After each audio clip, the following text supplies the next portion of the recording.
E vamos lá para mais um vídeo aqui no canal, hoje falando de bancões. Nós já tivemos resultados trimestrais entre os grandes bancos do Santander, tivemos também do Bradesco, eles geralmente abrem a temporada de balanço aí para os grandes bancos. Posteriormente tivemos Itaú e recentemente, essa semana, Itaúsa e hoje o BTG. Já já nós vamos falar um pouquinho desses três que eu comentei agora e amanhã resultado muito aguardado para Banco do Brasil. Então atenção amanhã para Banco do Brasil, porque nós vamos ter resultados e dividendos sendo anunciados, tá? Será que vem resultado forte? Será que vem dividendo forte? Qual que é a sua opinião? Ou será que o mercado vai se desapontar? O que você espera do resultado e dos dividendos do banco que vão ser anunciados amanhã? E se por acaso você estiver me assistindo já depois do resultado, talvez na quarta, na quinta, na sexta, me conta aí também o que você achou dos números do banco. Mas olha só, vamos para o dividendo anunciado. Amanhã então, né, segundo o cronograma do banco, será anunciado o dividendo referente ao terceiro trimestre. Lembrando que o banco já anunciou uma antecipação. O banco tem feito dessa forma, anuncia a antecipação e logo depois o dividendo do trimestre. Então é possível que amanhã o dividendo trimestral ele venha ali na casa dos 50 centavos. Sendo otimista, talvez mais perto dos 60 centavos do que dos 50. Né? No último trimestre o banco reportou lucro de 9,5 bilhões e o mercado espera de novo algo próximo disso. E aí baseado no payout praticado são valores possíveis aí para dividendo por ação, né? Entre 50 centavos a 60 centavos. E aí, por exemplo, baseado no nosso preço teto de R$ 27,00 que a gente traçou há algum tempo atrás, né? Quem comprou, por exemplo, até 27, arredondando, se vier um dividendo por ação de 60 centavos, você vai estar recebendo aproximadamente 2,2% de yield. Mas se vier, por exemplo, 50 centavos por ação, a gente está falando de um yield ali de 1,8%. Porém, as cotações hoje estão abaixo de 27, então tem chance de vir um yield acima de 2% nesses preços atuais, tá? Falando em cotações, por que as ações do banco vêm andando de lado ou até caindo nos últimos dias? Nós temos fatores econômicos pesando tanto aqui no Brasil quanto nos Estados Unidos, mas os investidores também estão pessimistas quanto a provisões do banco. Se você verificar aqui no último resultado e comparativamente no segundo trimestre com o período anterior, veja que as provisões subiram 8,8% na base anual, porém caiu 8,6% comparado ao trimestre passado. Mas veja só, se a gente olhar aqui o terceiro trimestre de 2023, que vai ser a base comparativa agora do terceiro trimestre de 2024, é isso que o mercado vai olhar e aí fazer o seu julgamento, a gente observa que as provisões já vinham aumentando. Olha só, ou seja, o que eu estou querendo dizer? É que talvez para o mercado ficar satisfeito com o resultado do banco em relação a provisionamentos, as provisões deveriam vir em linha ou abaixo de 7,5 bilhões. É um ponto para a gente observar amanhã, mas reduzir provisão nesse cenário é um pouco difícil, tendo em vista que o banco cresceu carteira, né? Acho que cresceu em mais de 10% comparado ao mesmo período. Então, se vier uma provisão abaixo de 7,5 bilhões com carteira expandindo, é bem fora da curva, porque naturalmente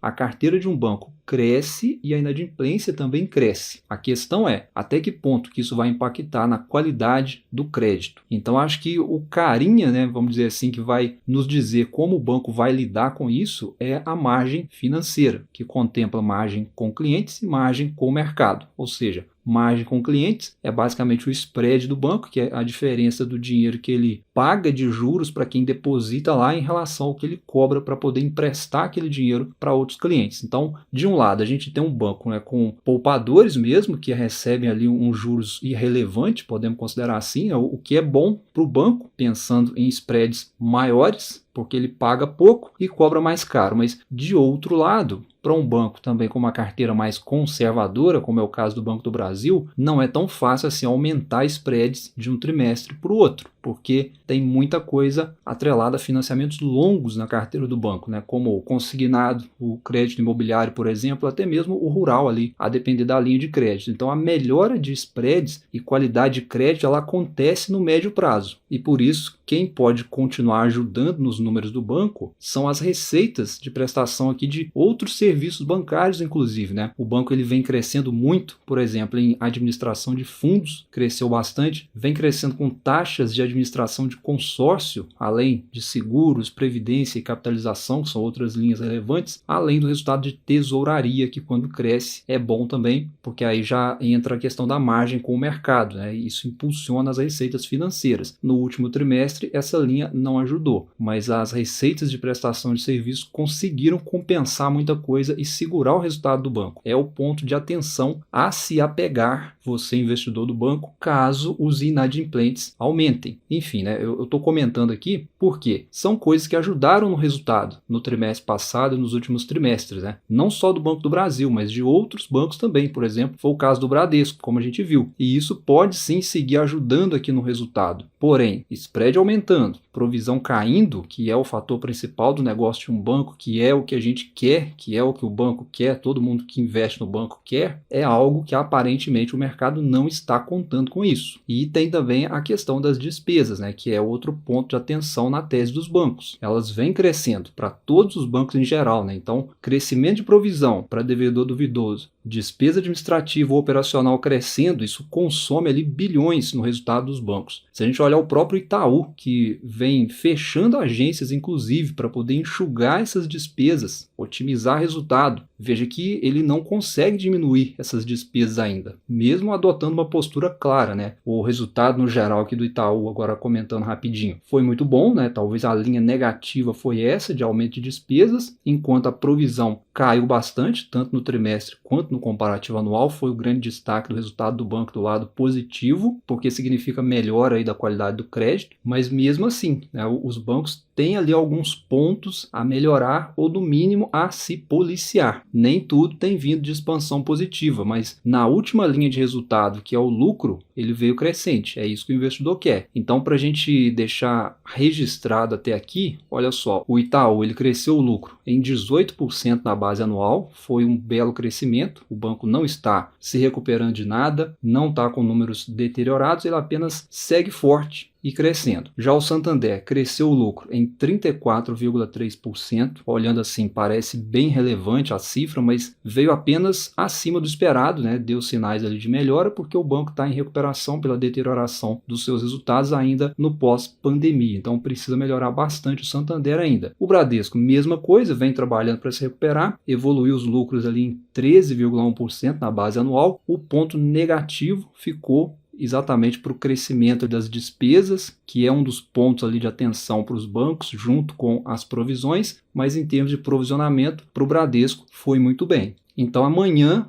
como eu falei, atenção para Banco do Brasil, porque dependendo do resultado, pode impulsionar todo o setor, inclusive, como pode também, a depender, desapontar expectativas futuras, não só com o Banco do Brasil, mas com os demais nomes do segmento também. Dentre os queridinhos entre os bancos nas carteiras recomendadas, veja que o Itaú ele segue liderando, seguindo de Banco do Brasil entre as preferências. Então vamos ver amanhã, né, o que o Banco do Brasil vai nos trazer de resultados e dividendos. Mas seguindo aqui falando de resultados trimestrais ainda, agora eu destaco a Itaúsa, reportou seus números, seguiu crescendo como esperado, tendo em vista que o Banco Itaú reportou crescimento, é a sua maior investida, vamos chamar assim, além do fato que a empresa anunciou também que vai bonificar os investidores. Então vamos lá, a Itaúsa reportou 3,8 bilhões de lucro, né, crescendo aí 13,4% no comparativo anual, com ROI de 18% no trimestre. E aqui de modo geral, pegando as investidas, o resultado veio crescente para todas as empresas que a Itaúsa investe, principalmente do lado do Banco Itaú, que tem ali o maior peso no resultado, porém as demais empresas também reportaram crescimento, além ainda do resultado financeiro que incrementou essa lucratividade para a empresa nesse trimestre. Como a gente já comentou aqui antes, a Itaúsa vem reduzindo endividamento, alongou o perfil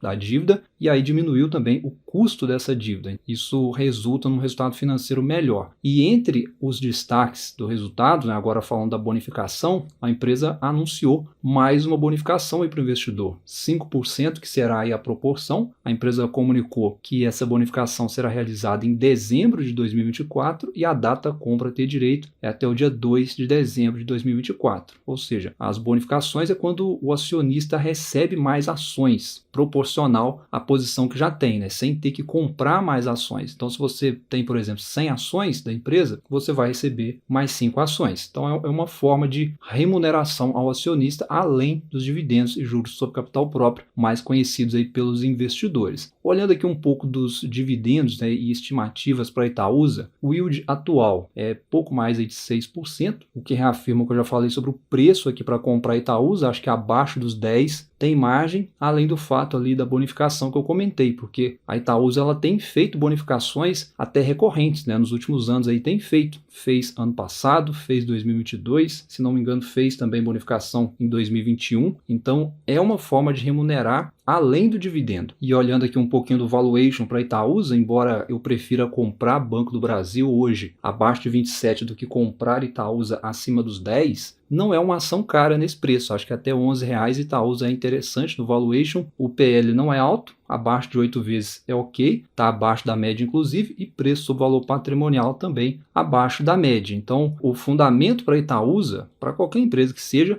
é lucro, lucros crescentes. Para a Itaúsa, segue essa linha de crescimento aliado ao patrimônio crescente. Muito em função desse crescimento patrimonial, a bonificação que a empresa vem distribuindo todo ano, né, oriundo aí desse crescimento patrimonial. Portanto, segue muito forte. Itaúsa, para mim, a depender do preço, é a ação estratégica no setor financeiro para compor carteira, né? Como eu já comentei aqui antes, quem tem Banco do Brasil e Itaúsa em carteira tem uma ótima dupla, tá? Sem dúvida, tá tranquilo no setor. Banco do Brasil segue dando oportunidade para bons dividendos nesse preço, na minha opinião, e Itaúsa, como eu falei, abaixo dos 10 é interessante. E aí, para fechar o segmento com os melhores aqui do setor financeiro, na minha opinião, o Banco BTG também reportou os seus resultados, seus números. Olhando para ações, hoje já subiu bastante, mas quem comprou lá atrás tem colhido bons retornos na cotação, aliado a grandes resultados que seguram o fundamento do banco. Então, olha só, ele divulgou resultado trimestral, como eu falei, vieram fortes. As receitas totais crescendo 14% na base anual, sendo reportado aí 6,4 bilhões. O lucro líquido do banco atingiu 3,2 bilhões, crescimento de 17%. E o ROI atingindo 23,5%, com o patrimônio líquido do banco crescendo 18% na base anual, atingindo 56,2 bilhões. Então, realmente o BTG ele virou um bancão mesmo, não fica nem um pouco atrás aí dos demais, apesar de ser um segmento um pouquinho diferente, né? Mas ele vai muito além aí dos bancões de modelo tradicional. É um banco focado em gestão de grandes fortunas, clientes de alta renda, clientes institucionais e mercado financeiro. Nesses preços atuais, eu particularmente não tenho comprado ações do banco, mas olhando o valuation, negocia abaixo do histórico de preço-lucro, muito por conta dessa forte lucratividade que vem expandindo aí trimestre pós trimestre. Quanto mais lucro, mais desconto, apesar que não é banco para dividendos, tá? Mesmo pagando dividendo todo ano, os retornos do banco eles vieram mesmo, foram nas cotações. Se a gente comparar, por exemplo, os retornos aí do passado até a data de hoje do Banco BTG em comparação aos demais bancões aí de modelo tradicional, ele fica muito à frente aí, muito pela valorização da ação, mesmo pagando menos dividendos, né? Se a gente incluir aqui o dividendo no histórico, ele ainda ganha com folga dos demais. Então, bolsa é um pouco disso, tá? A gente tem ações de dividendos para quem quer ficar tranquilo, aportando, reinvestindo, e temos ações de crescimento para quem quer ganhar ali na valorização das cotações no longo prazo, onde é válido sim você realizar eventualmente uma parte do lucro das ações de crescimento para se pagar em dividendos, ou seja, é grana no bolso que você está colocando. Eventualmente eu faço isso, seja para fazer um caixa ali se estiver precisando, ou aportar nas empresas de dividendos especificamente, tá? É um movimento válido para quem gosta, né, e tem ação de crescimento na carteira, é sempre bom ficar ligado nesses movimentos. Mas enfim, acho que no geral aqui, né, os bancos eles vêm reportando grandes resultados, como a gente observou. A minha preferência aqui dos bancos, que eu estou sempre de olho, fica para esses 3 nomes aqui. Gostaria até de saber a sua opinião, me conta aí nos comentários, né, em qual dos bancões você está de olho, você está fazendo seus aportes. Vamos ficar ligado amanhã, fechando o segmento aí com o resultado do Banco do Brasil. Esperamos boas notícias, e se você ficou até aqui, deixa um like no vídeo, se inscreva no canal se você não for inscrito. Um abraço, bons estudos e até a próxima.